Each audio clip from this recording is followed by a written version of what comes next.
Hi folks, Derek Jones, Director of EOS Property Group here. Just going to take probably about 50 to 60 minutes of your time, just going through a bit of a history, if you like, of property investment in Australia over the last 10 years or so. And then, because I think we're at this watershed moment right now, try and look forward and try and predict and ascertain what sort of strategies successful investors may employ over the next 10 years or so. So look, sit down, make yourself relaxed and tune in. So basically the four things that I'm going to cover during the presentation are, one, just highlight the importance of finance, and we'll talk a bit about that in some great detail, because that then has, once we understand that, then it's quite apparent that it has had a significant influence over the property market, particularly in the last 10 years here in Australia.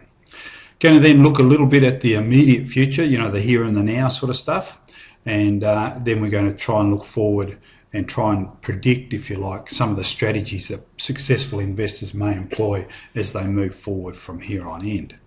But first of all, let's discuss this issue of finance, because it is really fundamental to the whole property market. You know, people talk about supply and demand and where are the people going and where are the jobs going and things like that. But underpinning the whole property market is the capacity for individual investors and groups of investors and companies and things like that to gain finance. So just recently, as in April, March 2013, the Reserve Bank of Australia released this analysis of national savings and investments, and it went a little bit like this. So I'll just talk through this in some detail first. So this side here talks about our saving level, and there's Australia in the red line. This side of the graph here talks about our investment level, and there's Australia in the red line. The light purpley mauvey type colour is very much about the advanced economy. So let's just focus on the red line for starters. About here is where we started having, just about there actually, is when we had compulsory superannuation come into being. Now you'll notice that the drop in savings here is really, really significant. And a lot of that coincides with a period of time when Australia went through massive unemployment. It was up near double digits and beyond. So no doubt during that period of time people were dipping into their savings.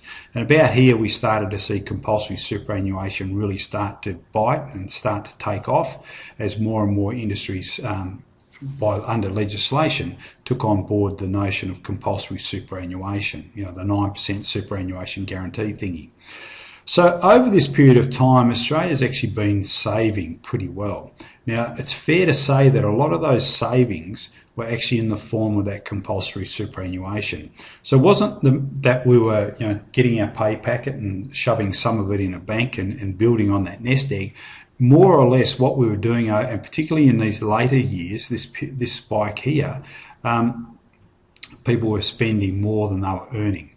So that's what we need to look at. And you can see here the savings level really dropped off, and then at about 2008, which is when the global financial crisis hit, then it's really started to take off again. So that period there coincided with the period we were spending more than we were earning. And at that point in time, Australians were spending about 103% of their earnings. So they were dipping into equity and credit and all those sorts of things. So we now move over to the investment side of things. And those of you who've been around the property market for a while would realise that the Australian property market in about 2099, you know, about that time frame, it was almost like someone rang a bell.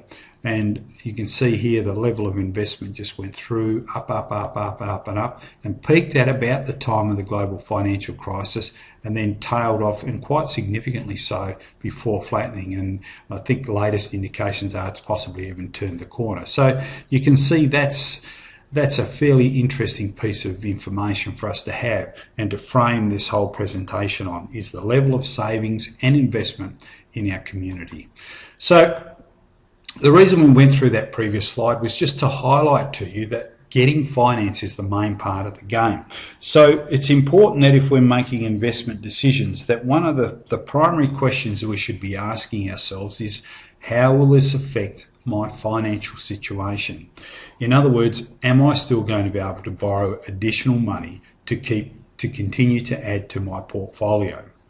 Now, in answering that question, and obviously, look, I've got to let you know I'm not a broker, so what I'm talking through with you today is very much generic type information, and it's stuff I've gleaned from talking to brokers all over the country. So when a bank considers you and looks at you when your loan application comes across the table, there are two things that they will be particularly interested in. And one is your capacity to service the loan, in other words, to meet your repayments. And the second thing is, if everything goes to pear-shape, does the bank have enough control over your security and your assets to at least protect their financial interest in you? And that's what we call your security position. So there are two issues that a bank will investigate you for. One is your serviceability and the other is your security. Now let's have a look at it, how it works. So a bank, in terms of looking at your serviceability, they're going to look at all of your income from all sources. Obviously there's your exertion stuff, that's your wage, your salary, and your rental income primarily, and maybe if you've got regular dividends and things like that, they'll throw that all into the mixer to look at your income. Those of you who are on some form of pension, superannuation, annuity, those sorts of things, that also can come into the mixer too. So once they've worked out how much you earn, the next question they ask is, well, what do you spend it on? So they're going to look at your home loan remortgage rates, they're going to look at your investment loans, they're going to look at your margin loans, car loans, your credit card limits, line of credit limits, liabilities, kids, living expenses, kids at uni maybe that you're supporting, all of those sorts of things. And they've got a fairly comprehensive process by which they investigate your financial situation. And then once they've done that, the next thing that they would look at is, well, okay, there is surplus income there. What sort of loan will that surplus income support? Now, interestingly, if you're looking at buying an using that loan to buy an income-producing asset, then the bank will also project or configure or include in their calculations a notional allowance for future income earnings from your investment decisions as well. So that's what a bank will look at it from a serviceability point of view. When they're looking at you from a security point of view, they'll ask you to identify and outline all of your assets. Now, when we're talking assets here, we're talking things that are relatively stable. So it's things like your home, other properties you've got, maybe commercial properties. Shares are a little bit liquid, so some banks do, some banks don't, sort of thing. So it's not a concrete rule that applies to all lending institutions equally. Then they'll also look at your debts that are secured by those various assets. So on the one hand, they know what you are worth, and on the second part is they know what debts you've got against those assets. They then do a very quick sum, and it works a little bit like this. And we're just going to use 80% for illustrative purposes here. Let's assume you have assets worth $500,000, for example. So the bank will multiply that figure by 80%, and you'll come up with a number of 400,000. So let's assume then that you've got a current mortgage against that property of 200. So your available security that you can use, your releasable, your accessible security is 400. That's 80% of your asset value. Take away your existing loan of 200, gives you a releasable security of a further $200,000. So that's how you work out your security position. So when a bank then looks at you, they now know what you can afford to lend, what you can afford to borrow, and they also understand your security position. So we've now got 3 applicants here. So let's look at applicant 1. Okay, they've really got plenty of income, so they can afford another loan, but unfortunately their security position is does not allow them to provide the bank with sufficient security to lend them that loan that they can afford. So in that case, by and large, that loan will be rejected. The second person is somebody who doesn't have sufficient income, but they may have plenty of security. So this would be classically your asset-rich, cash flow poor sort of person. Now on that basis, cannot afford it, plenty of security, their loan also will be declined. Now, if we put this into a property investing context, and once again, this is a very broad brush sweeping statement, so there are exceptions of course, but this person could typically be someone who's just has just chosen a cash flow style investment strategy and is has been buying up properties in remote localities, high risk locations, mining towns ad infinitum, maybe serviced apartments and those sort of things which banks tend not to like. So whilst they've got the income, their assets are not up to scratch as far as the bank is concerned, so their loan will be rejected. This person here is possibly someone who's been pursuing very much a capital growth type strategy. You know, they've been buying negatively gearing properties as much as they possibly could afford, and over time they've now reached a position where, yes, those properties have gone up in value, but their income level no longer will support additional borrowings, so they've run into a roadblock. Now, speaking of roadblocks, this person too has run into a roadblock as well. So this person over here, applicant 3, has plenty of income, and the nature of their property investments or their investment decisions means that they have made good decisions and their properties are recognised as being suitable for security purposes by a bank, and therefore their loan application would possibly be approved. Now, this sort of person is somebody who's adopted a more of a balanced approach to their investment decisions. So they're looking and making decisions based on not wholly and solely income and not wholly and solely on capital growth, but they're making investment decisions based on the combination thereof. So that's where we want our clients to be, so in a position where they can continue to borrow money for as long as they possibly can. So if you find that you've hit one of those hurdles, whether it be serviceability or security, let's just have a quick look at some of the strategies that we may use to overcome both of those issues.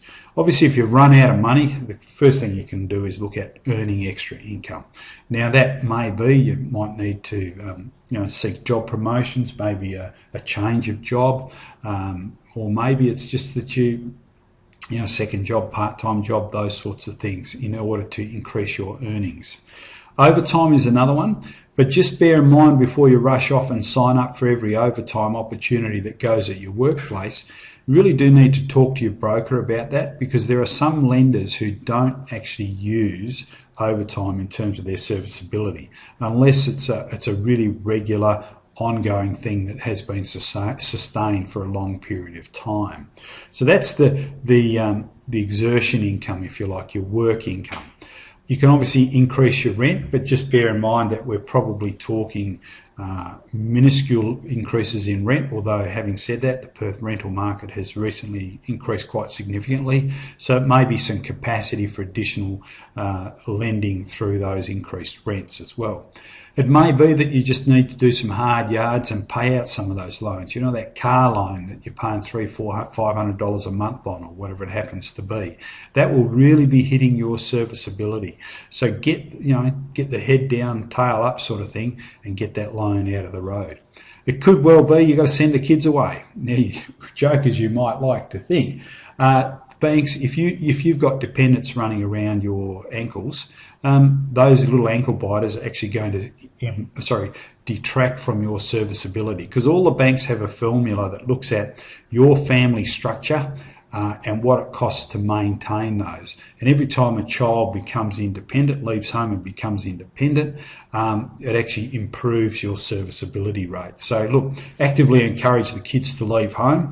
Okay, wait till they're old enough, but you know what I mean anyway.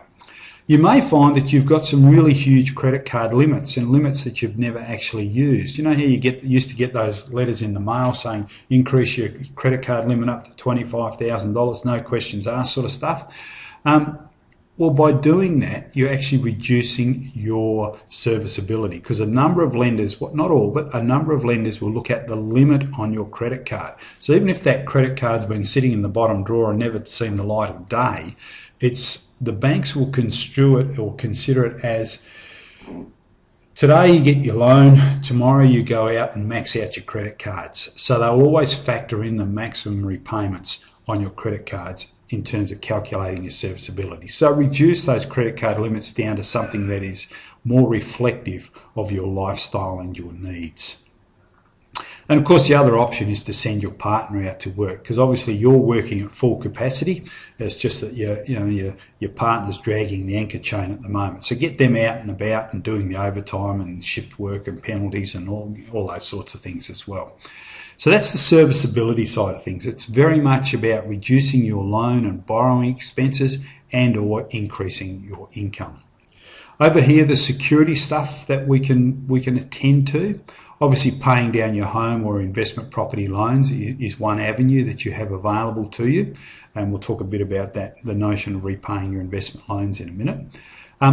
Maybe you've got some huge lines of credit out there. It's a bit like your credit card, you know. You've never used them, you don't envisage using them, you took them out because it was a good idea at the time, sort of thing. Well, if they're in that category, maybe look at reducing those. Now, having said that, it could well be too that within that your existing line of credit type structure that you've got funds that are sufficient and will allow you to start or continue your investment journey anyway. So yeah, have a chat to a broker about that sort of stuff. Similarly, you might, like great many of our population here in Australia, your home loan, your loans are well ahead of repayment schedule, and you might find that you're sitting on a little nest egg there. For example, in our situation, we're about $95,000 ahead of where we should be. So it's possible that I could grab a bit of that $95,000 and use that for investments as well. Now, having said that, there are some tax implications of just simply writing a cheque for 95 grand. So just have a chat to a broker and your accountant about setting that up properly. But that's one option that you may have available to you. Obviously, paying down your investment loan is another option. But having said that, look, if you've got home loan debt or you've got credit card debt or personal loan debt, all of which attract higher interest rates or are non-deductible, then that would be the last thing that I would be tackling if I was in your shoes. But look, that's just the way I operate, and seek financial advice about that one as well. Obviously, you can wait for growth in either your home or investment property, but simply, that's generally just going to track the market. So if the market's doing not much, then it's highly likely that neither your home or your investment property are doing much either in the way of growth. The other avenue that you may have available to you, and once again, take this one with a grain of salt, please. You may like to consider some sort of renovations, improvements in either your home or investment property. Now, obviously, there's a fair bit of due diligence required with those, and you've got to be careful of overcapitalisation and all those sorts of things. But it may well be, a coat of paint, new carpet might just add 10, 15, 20 grand to your property. So, look, have a look at it. Consider it, look at your properties from a different perspective, and you may find that there's a bit of untapped wealth sitting in there. The next thing I'm going to talk about is this notion of off-the-shelf purchases. Now, what do I mean by off-the-shelf purchases? Look, purely and simply, and I know that there are properties in the marketplace that are great for subdivisions and renovations and all of those sort of things. But there are a large number of property investors who just go to the local real estate agent or a marketing group or whatever it happens to be and just grab one of the things off the shelf.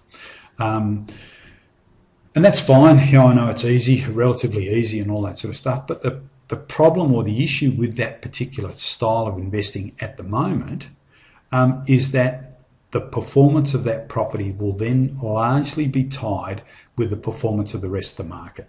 In other words, it's really just going to track what the rest of the market is doing. So if the rest of the market is flat or growing at 5%, it's highly likely that your property is either going to be flat or growing at 5% or 10% or whatever it happens to be. So you're tracking the market, in other words.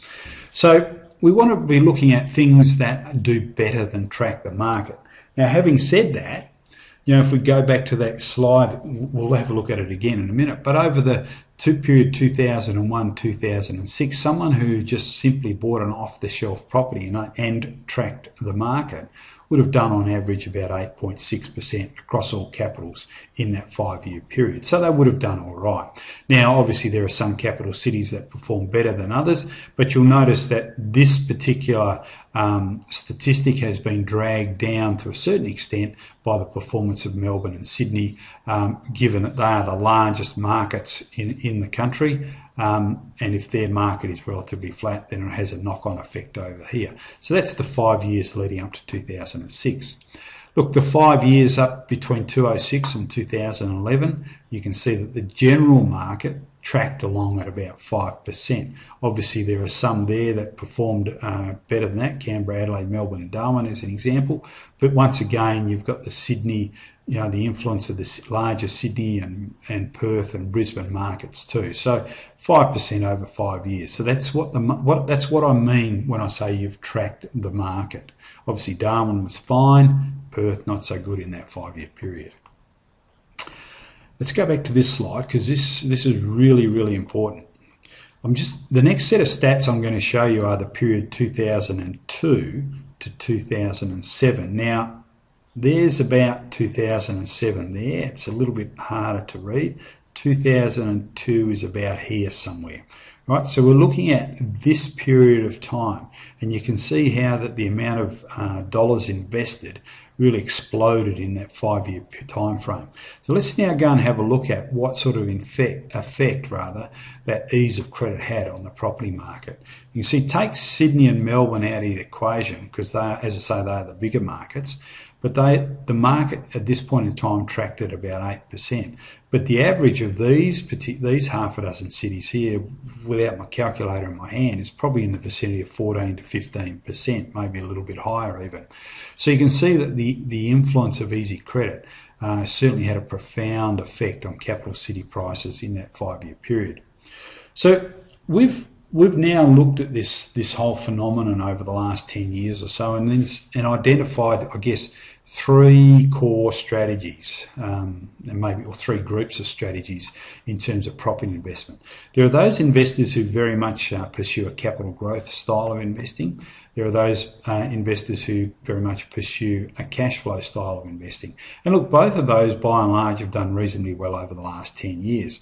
This one, I would say, is largely on the back of easy credit, and this one is very much on the back of a desire, a couple of very well-written books that encourage people to pursue cash flow, even in more distant localities. So they've done reasonably well out of the last 10 years as well. But I think now is time to look at something, a bit of a combination of this, and then throw some of this sort of stuff into the mixer as well. So let's first of all look at this capital growth stuff. And let's just investigate some of the issues associated with capital growth. Now, I'm going to bring up these 5 points and sort of talk in general terms for you. Look, generally, and once again, this is one of those sweeping statements, and there are always exceptions to the rule. But by and large, people who are investing for capital growth were not overly worried or concerned about the income or the rental returns that they were receiving. They were quite content to buy those prime properties in those prime localities in the belief and the understanding that they would go up in value over time, and to such an extent that any shortfall would be compensated for by increases in growth. So that was the core of their strategy. Now, it did mean that they could actually get good properties in good locations, which the banks liked. So if they did, in fact, have some growth in that property, then the bank would consider it very favourably in terms of looking at future lending. The downside of it was that because the rent returns were quite low, and particularly when you look at them in a net capacity, after all expenses are paid, some of those rent returns are exceedingly low. So what it meant is that whilst the properties were going up in value, because of the income hit, it meant that their serviceability, their overall serviceability, was detracted from, and it meant that they actually sort of ran into a hurdle that they had to get over before they could then go forward again. Obviously, those people investing had to consider how they were going to handle the shortfall, the difference between rental income and property expenses. How are they going to handle that? And obviously, the higher the income, the less pain that was associated with that, and therefore they could possibly have done it. Now, what happened in that period, in that 10 or so, that period leading up to about 2008, the lending market changed quite significantly, and we had a couple of products that came available and were used extensively by property investors to build large portfolios, and one was called a no-doc loan. Now, for those of you who are not familiar with those, a no-doc or a no-document loan simply meant that you had to sign off. This was a personal statement by you without consulting accountants and all that sort of stuff, that you could afford the loan. And at one stage there, you could get loans up to 80% of the value of your property. The other group was called the low document loans. Now, originally these were very much for small business owners or business owners who had ABNs and things like that, who were running a business. Their income style, if you like, was quite different to a wage earner who could provide, fortnightly paychecks or monthly pay statements and things like that for assessment. A low doc loan was typically written for a small business owner who could, rather than provide income statements or pay slips, they could provide tax returns for the last couple of years. But then there was a period of time, a brief period of time, when investors could do what we call a light document loan, and even providing things like tax returns was not required. So on the back of those two light document and no document loan products, people were able to use lines of credit and the like to handle their shortfall.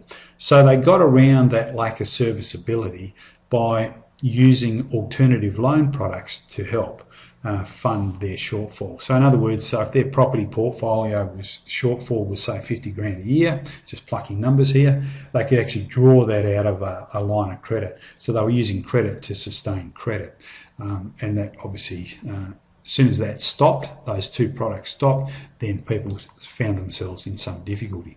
Now, one of the strategies that people used in those early days was this notion of an off-the-plan purchase. And I see that they're starting to come back into the market in a bigger way, particularly here in Perth. In more recent days, we've seen a number of people, owners and investors, buying large developments off the plan. Now, typically those people are wanting to secure their piece of property, if you like, at today's prices, and on the hope or understanding, depending on which way you look at it, that during the course of the construction, that those properties will continue to go up in value, and that way they're making capital growth. Now, off-the-plan purchases aren't without their problems, and primarily it revolves around finance. So I'll just bring all of these up and talk about in general terms. Finance is the huge issue, because on the one hand, and particularly in today's climate, banks are reluctant to lend money for developments without a significant proportion, in some cases, depending on the developer, 70 or above % pre-sales, committed pre-sales. So that means the bank will often, through their due diligence process, will assess each of the unconditional contracts. So if you're looking at buying an off-the-plan property, you're going to get a contract that will require you to go unconditional in a 6 to 10 week type time frame, depending on the individual contracts, of course. The problem is the bank is not prepared to yet go unconditional. Whilst they've assessed you and you can service the loan and the rest of your assets are fine, they're not prepared to go unconditional on the property that you're buying off the plan, because A, it's not yet finished.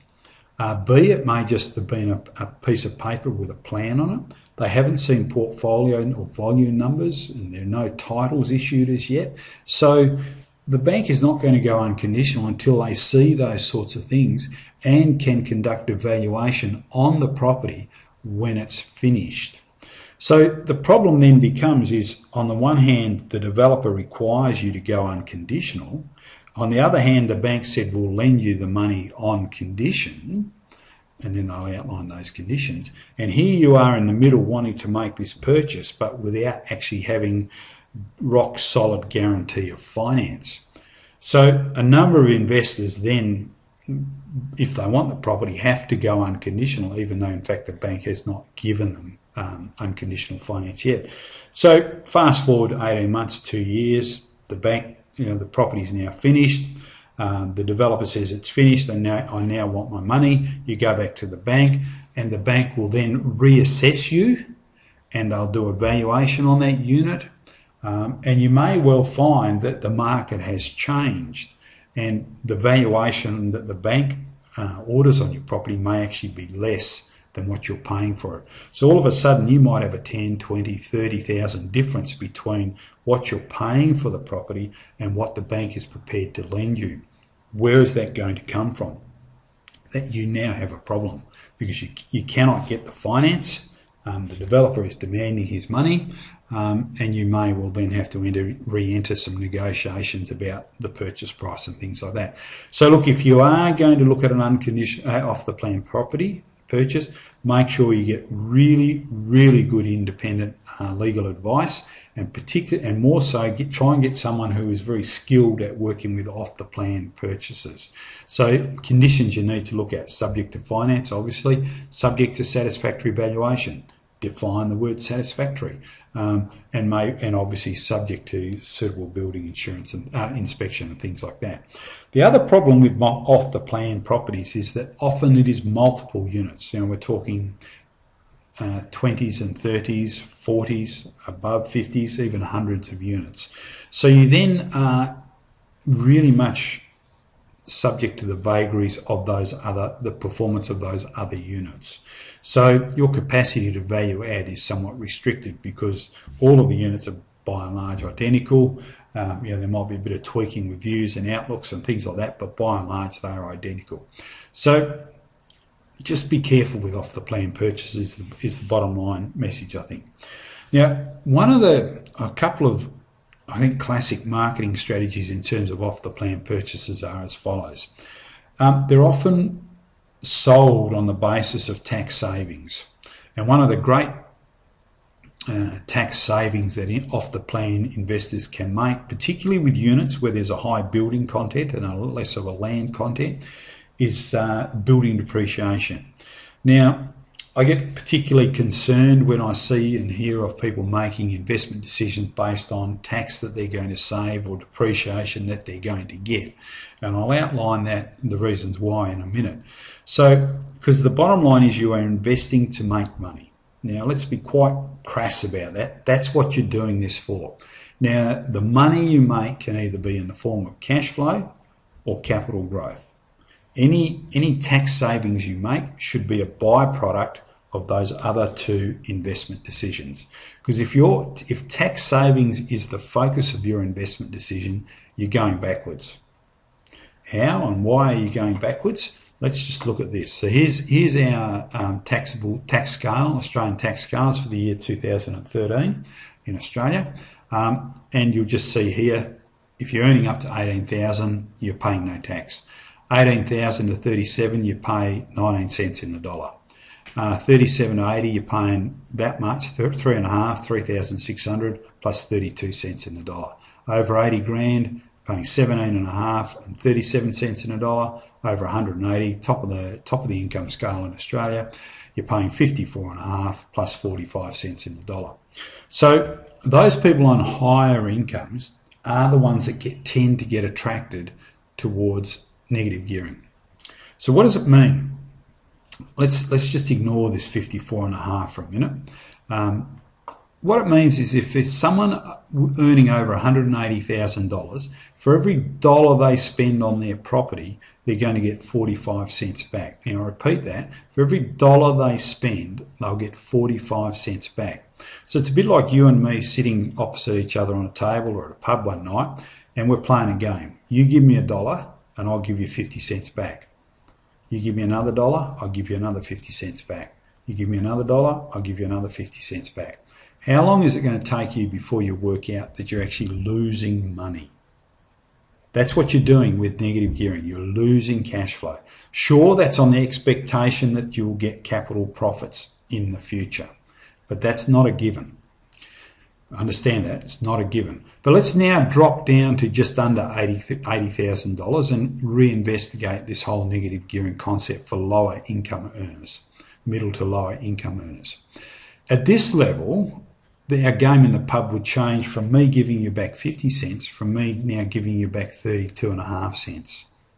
All right, so you spend $1 and you get 32 cents back. You spend another dollar, you get another 32 cents back. Spend another dollar, you get another 32 cents back. So you can see negative gearing as a strategy is far, far more beneficial to somebody who's on a really high income than someone who sort of drops down through the scales. Now, interestingly enough, the more you negatively geared, the lower your taxable income becomes. So whilst you may have started up here at 180, you might have 3 or 4 negatively geared properties, and your taxable income may in fact be down near, I don't know, $100,000, for example. So instead of now saving 45 cents or getting a refund of 45 cents in the dollar, you're down to 37 cents in the dollar. So just be aware and understand exactly how negative gearing works. As I say, it's a byproduct. It's not the main aim in game. So let's now look at this notion of cash flow, and once again I'll bring all of these things up. Oops, gone too far. And talk in general terms. Okay, look, a guy called Steve McKnight wrote a couple of really good books and they were released about 201, 202, something like that. I can't remember exactly, but 10 years or so ago anyway. And basically he advocated that when you're making investment decisions, you go for income, and growth is almost a secondary consideration. Now, the problem with that is that, yes, in terms of income, you're going to be able to service your loans till the cows come home. The problem is that some people got so caught up in this pursuit of cash flow that they ended up buying all of their properties in mining towns, higher risk. They got massive rent returns. But the problem is that many of those types of properties in many of those types of locations, the banks don't consider them a good risk. So they're more reluctant, if in fact they do at all, to lend money against those sorts of properties. Another group of investors chased serviced apartments. Those studio apartments in the centre of cities that are quite small, overnight stay, a bed with some sort of kitchen tile thing, and somebody comes in and changes the linen daily, a little motel room sort of thing, but more a serviced apartment style of thing. The trouble is, yes, they had some good income returns, but once again, banks considered those more as a commercial loan, so you're being charged higher interest rates. And also the banks were less comfortable lending at higher loan-to-value ratio. So instead of getting, say, an 80% loan that you would get on a standard property, you might have been looking down 65, give or take a little bit.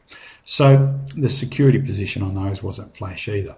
Then there was another group of investors who chased things like student accommodation, dedicated, zoned as such, designed as such, really like just a series of 1-bedroom apartments with common kitchen areas and lounge areas, 6 to 8 bedrooms at a time, each room on an individual lease. Income level, absolutely amazing, but once again, banks didn't like them at all. So you had the good income, but you had the poor security. So it was a bit of a mix and match style of thing. So whilst they won on the income level, they, as a security, a number of those assets chosen were less than desirable from a bank point of view. So there were huge security considerations. The other issue too, that it's only become apparent in the last week or so, and I'm now talking to you early April 2013, a couple of the bigger banks have now limited the amount of income that they'll recognise. One in particular, one of the big four, has limited rental assessment at about 6%. So it doesn't matter if you're getting 12 or 15, the bank's going to assess you as if you're getting 6% rent return. So just bear in mind, it's not as cut and dried or as simple as it used to be. So as we know, over the last couple of years, to the period 2009 through to about 2012, by and large across Australia, the market consolidated or cooled. Why? How did we know that? Obviously, there were fewer buyers in the market. And the reason there were fewer buyers in the market, obviously money became harder to get. but also the psychology of the investor changed in that period of time. So because there were fewer buyers in the market, prices weren't being pushed up and the market cooled. We saw that because it took longer to sell a property. So whereas properties, when things were going rosy and the market was really overheated, a number of those properties pretty much sold as soon as they hit the market. As the market cooled, those selling times became longer and longer and longer, and we saw stuff sit on the market for extended periods of time. So prices either slowed right down, increases slowed right down. In fact, in a number of places, they even regressed somewhat. And then we also started to see that, the for sale signs, price reduced on realestate.com, local papers, and the windows of your real estate agents. Price reduced, new price, and then when offers were made, by and large, they were under the asking price, and vendors were having their prices negotiated downwards. So they are signals of a market that is cooling or consolidating. So where to from here? If we bear all of that in mind, where to from here? We've looked at the capital growth side of things, we've looked at the cash flow side of things, and it's important that we get the combination, the mix right. And let's now look at some of our advanced strategies. And look, there are some others, some are quite creative, but I'm going to look at the core advanced strategies that you may like to include in your arsenal of strategies. Now, the idea behind a more advanced strategy is purely and simply if you want to outperform the market. So if the market's doing nothing, you might be wanting to achieve, say, 5% growth. If the market's doing 5%, you may be wanting to achieve 10 and so on. So that's what we mean. We're trying to have property in our portfolio that is performing better than the rest of the market. So some of the strategies we're going to look at are land banking, renovations, buying under value, and look at smaller and larger scale residential developments. But we'll look at those two together because the only difference really between a small and large scale development is the level of complexity increases. And I'll touch on commercial stuff as well. So let's have a look at land banking first. Okay, land banking purely and simply is buying a block of land, sometimes with a property on it, sometimes without, in the expectation that sometime in the future that piece of land will be subdividable and can be sold off in smaller chunks and thereby increasing the value and the profits that you make. Now, what do we mean? I'll give you a classic example of land banking. Typically, your larger land developers or your property developers, the guys who open up new estates in the fringes of your capital cities, they typically would have banked that land. In other words, they would have got that land dirt cheap many years ago, and they're now waiting for the city to come out and fringe and touch on and be, almost in some cases surround that chunk of land that they've got, and then they'll subdivide it off, put roads in, chunk it up into blocks and sell the blocks off, and through that process multiply and compound the profits that they're making. Now that's large scale land developing. Obviously there's the smaller scale smaller scale land banking process as well, and that may be that large block of land in sort of that 10 to 15 kilometre radius of the city that you may be able to put three, the zoning allows you to put 3 blocks on it, or it's going to be rezoned in the future. You can put 3 townhouses on it. That is also a style of land banking. Now, you may not be in the position to do the development right here, right now, but you've bought that block on the basis that you'll be able to subdivide it later on. That is also a form of land banking. So things we need to consider are obviously the entry costs, how much it's going to cost to purchase that piece of land. Obviously we need to then understand that, well, if I buy that block of land, that I will be able to do what I want to do with it sometime in the future. And that's not necessarily always a given. Sometimes we've seen instances where people and developers have bought large chunks of land, for various reasons they haven't been able to follow through with their plans, where their finance runs out, they couldn't get the zonings changed or whatever it happens to be, and they've then had to on-sell them to other developers or other people. And sometimes that can actually take a long time for your plans to reach fruition. If you think about those fringe estates, and those new subdivisions that go in, how long has somebody been sitting on that piece of land before they're actually able to start reaping a profit from it? How long is that, that triplex site being sat on before those plans can reach fruition? So if you're going to be thinking about, the certainty of your plans and how long it's going to take, it may well be that you're going to incur some holding costs, and this could well be if you use borrowed money, for example. The interest bill on that will certainly be accruing over time, and if you've capitalised it, if you're allowed to, obviously that your bills, if you like, are compounding over time as well. So there's certain things that you need to consider. But underlying all of that, your skills, your knowledge, skills and ability will determine whether or not you are someone who should or could consider land banking as a strategy. So that's one strategy. Okay. The other one is this notion of a renovation. And look, there's a whole market out there for people who are preaching, if you like, this notion of doing renovations. And that's fine, and I'm sure that it works for quite a number of people, but I'm equally sure that there are a number of renovators out there who have been disappointed by the results that they have achieved. So what are we talking about? Obviously, there's everything. So basically, it's buying a property and doing it up. Now, what does doing it up mean? Well, it's going to depend.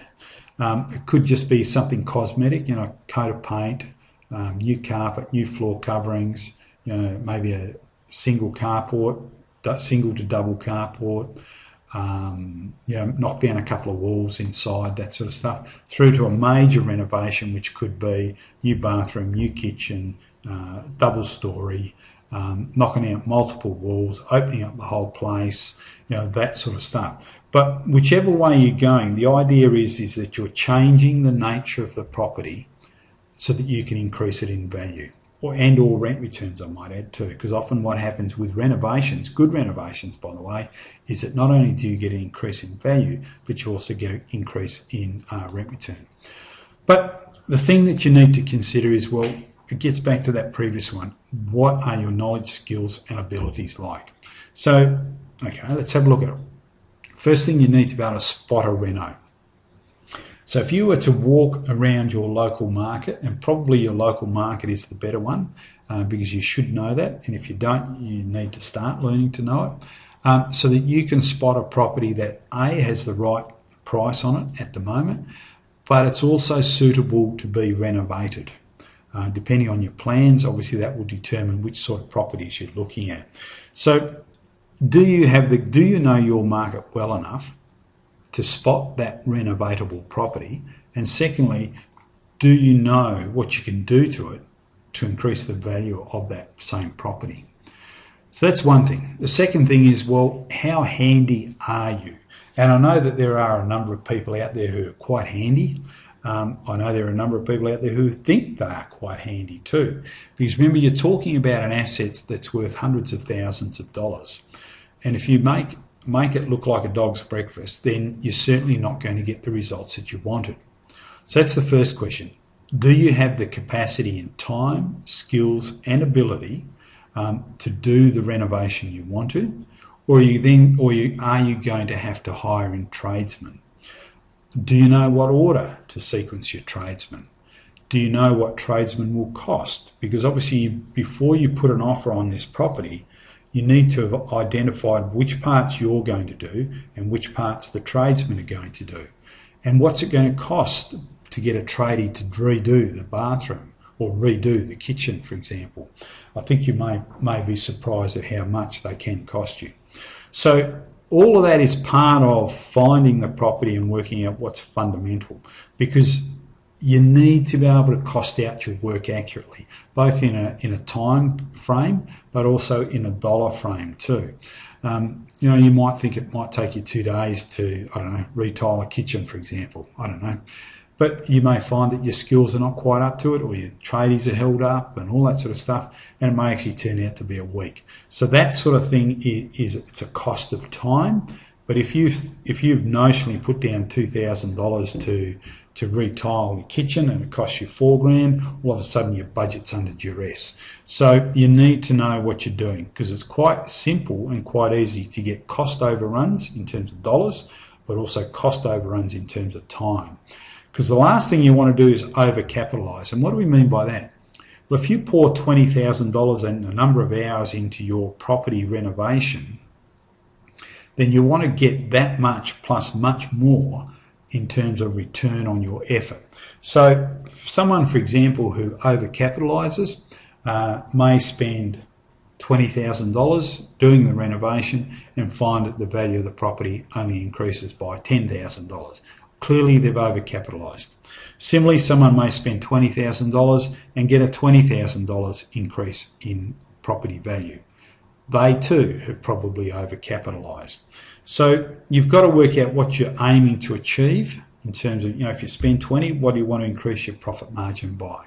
So they're the sort of considerations that you'll need to have if you're looking at a renovation style strategy. The next one is buying below market value.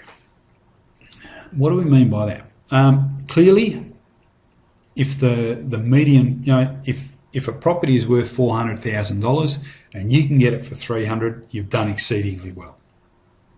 Okay, very simple to say, more difficult to do. A couple of things that come into play. First of all, how are you going to do it? Look, purely and simply, real estate agents are there to represent the interests of the vendor. So a real estate agent should be guiding and assisting the vendor to make sure that they list their property at a realistic price. Not undervalued, but at market value. So that's the first thing. Second thing is, it's against Australian consumer law and real estate law to put the vendor at a disadvantage. So that's why you don't see very often, if at all, under mortgagee instructions, mortgagee, divorce, that sort of thing, as prime advertising messages about certain properties. You're just not allowed to do it anymore. So if these things don't stand up and slap you in the face, how do you find them? Well, obviously, once again, it gets back to knowing your market. And typically, you may well be looking for people who are very keen and enthusiastic to sell. Maybe they've got an offer on another place somewhere else and they want to move into that. Maybe it's that they live interstate and they've had the property in the family name and they now just want to move on, sort of thing, and they're really willing to quit it. So it's those sorts of things. But you need to be in a position to spot those opportunities when they come up, because chances are that you've got other people doing the same thing in the same area and who may well have established really good networks with some of the agents who are active in the area, and there's almost like a purple circle. It's probably the bad phrase, but it's the one that comes to mind very quickly, whereby preferred clients get contacted when an agent sees an opportunity in the local area. So you need to get yourself into that sort of a network. So it does take time. Certainly you need to be quite decisive, because these things don't come up very often. And once again, it's much harder to do than it seems on a piece of paper. The next one we're going to talk about, before I talk about development, so I just want to touch on commercial stuff. And the reason I'm doing this is because somebody actually asked the question. Look, commercial properties generally have really good rent returns. And typically we're looking, what are we talking about commercial? I'm going to throw industrial in there as well.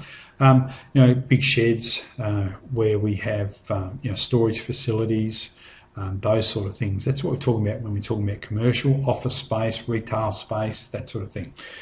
Interestingly, banks are a little bit more risk averse in terms of commercial properties, and whereas in residential they're very happy to lend up to 80%. Commercial tends to be lower than that, and can be even lower than down to 60, 65, 70%, depending on the nature of the bank and so on. So just be very wary with commercial.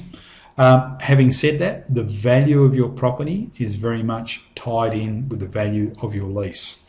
Whereas with a residential property, the broader market determines the value of your property. In a commercial property, it's very different. So, for example, you've got a small office space downtown wherever you live, and you're earning a leased income of $30,000 per year. Let's say that tenant moves out, breaks lease, goes belly up, whatever it happens to be, and you struggle to find a new tenant in there. And then in desperation, you put in a tenant that may now be paying, say, half of that, $15,000 instead of $30,000 that you were getting previously. Not only has that drop in leased income or rental income affected your cash flow, but it also affects the value of that property. Because one of the things that a valuer will look at when they're investigating commercial property is they will look at the value of the lease that is attached to that property. So the same property with a $15,000 lease is worth less than that property with a $30,000 lease. The other issue too is that with commercial stuff, depending on the nature of business sentiment in that particular area and the nature of the business in that area, there may be periods of vacancy between properties. And to give you an example, locally, I know of there have been a couple of properties that have been now vacant for at least 2 years that I'm aware of. But that's the nature of our local community, and I'm sure you've probably seen offices vacant in your area for extended periods of time as well. So yeah, just be a little bit careful of that. Certainly one of the advantages or the attractiveness is that the tenant pays all the outgoings, but yeah, it's an equation you've got to look at. You've got to balance up the pluses and minuses with any commercial type investments you make. So what are we talking about? Let's move on to developments now. What are we talking about when we're talking developments? Okay, it's purely and simply this. It's the step above land banking. I think it's probably the easiest way of describing it. So in effect, what you're doing is you're buying a block of land. That block of land can be various sizes according to the skills and the size of the development you want to do. But it could be simply things from a block of land doing a duplex to a triplex, quadruplex, up to 10 unit site, 100 unit site, whatever. So basically you buy a chunk of land, strata it up, build your units, and then either keep or sell or whatever your strategy happens to be. So that's the notion of development, is taking it from a piece of dirt, maybe with a house on it, bowling it over, cleaning it up, and then rebuilding something entirely brand new on it. But once again, there are things that you need to consider.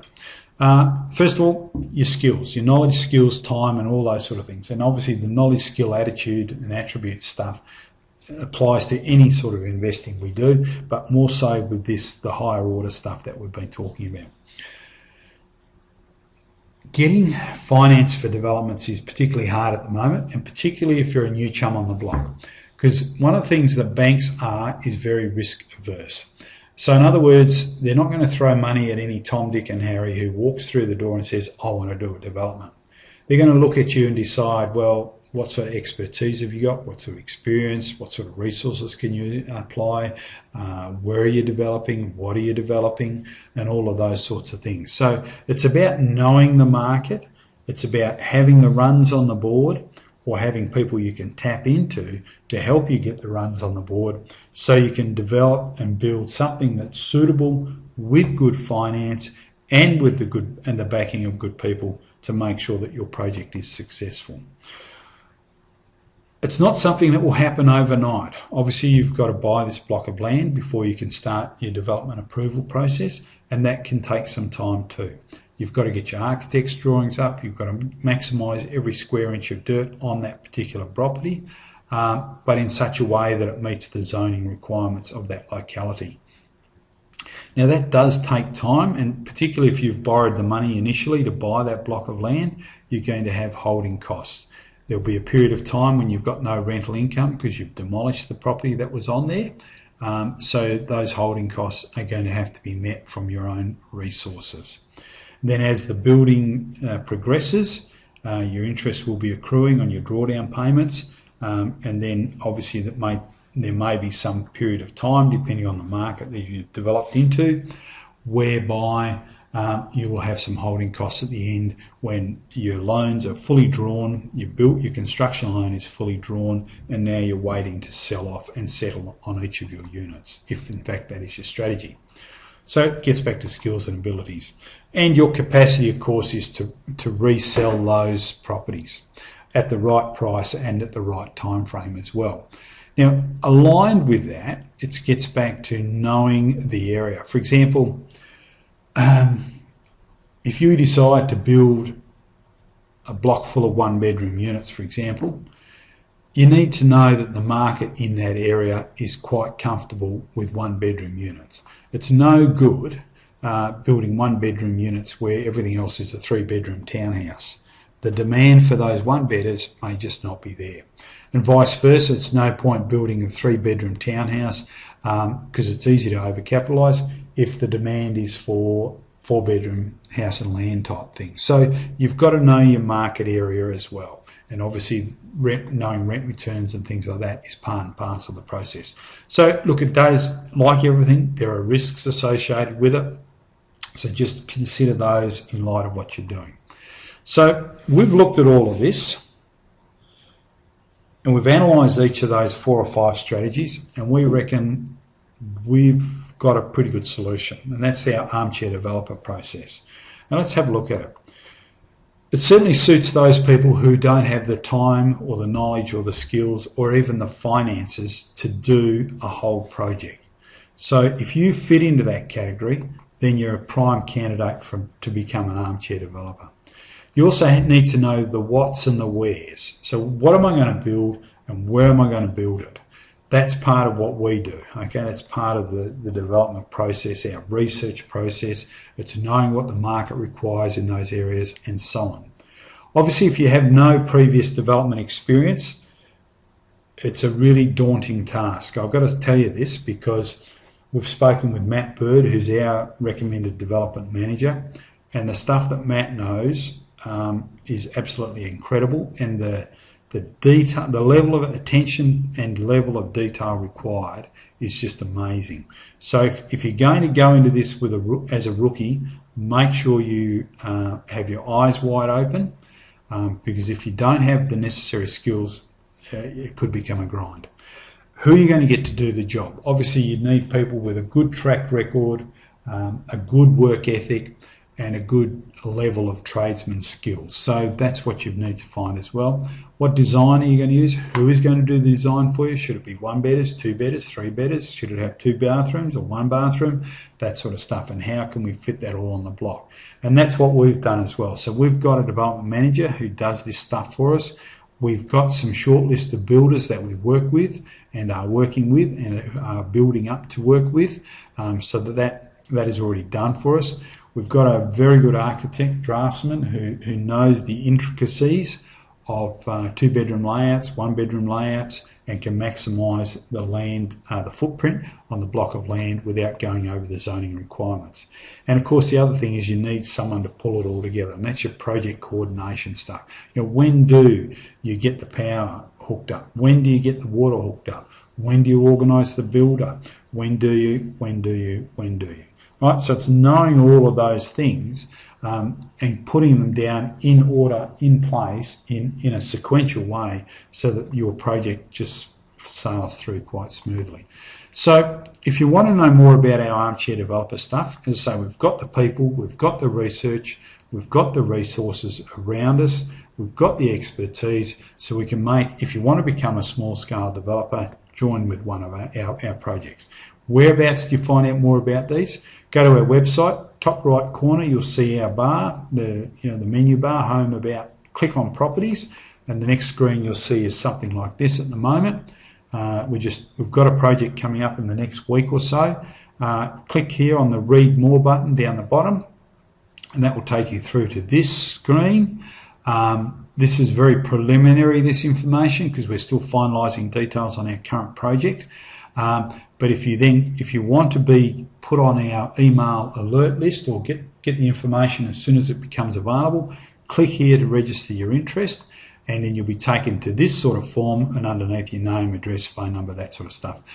Fill that in and hit the submit button, and then you'll then make an appearance on our alerts list, and you'll be advised of our next project as soon as it comes available. So bearing all of that in mind, it is apparent that the Perth market is changing. So we see now is a window of opportunity, a sweet spot if you like, to actually get yourself into one of these developments, so that not only do you actually grab that property at a really, really good price, but we expect and think full well that as the market moves the way it has, if the market continues to move the way it has been in recent months, then you'll not only enjoy getting the property at the right price, but it's likely there will be market improvement from here on in too. So that's something to really look forward to. How do we know the market in Perth is moving? There are fewer properties on the marketplace right now. This time last year, there was something like 14,000 houses, units and blocks of land available in the Perth market. A week ago, the Real Estate Institute of Western Australia reported that that figure was now below 8,500 properties. So it's, what's that, 60% of the listings that were available 12 months ago. We're also seeing selling times abbreviated significantly. So whereas 12 months ago stuff was hanging around, it now is going off. It has been picked up very quickly. Terms and conditions have been agreed to, and in effect a sale has been organised very, very quickly. We are seeing prices increase as demand increases. So obviously that now, because prices are increasing, we're seeing, very rarely are we seeing discounted listing prices, and we're now starting to see that vendors and offers are being made at asking or above prices. So clearly the market in Perth is now starting to move. We just see it's a terrific sweet spot to get into the Perth market right here, right now. We will be doing another webinar topic in part of our educational series. And look, the next one, unashamedly, we'll be using our armchair developer concept and we're going to look at how you could use that process to actually build a portfolio approach to property investing. So that at this stage we've tentatively scheduled Wednesday the 15th of May.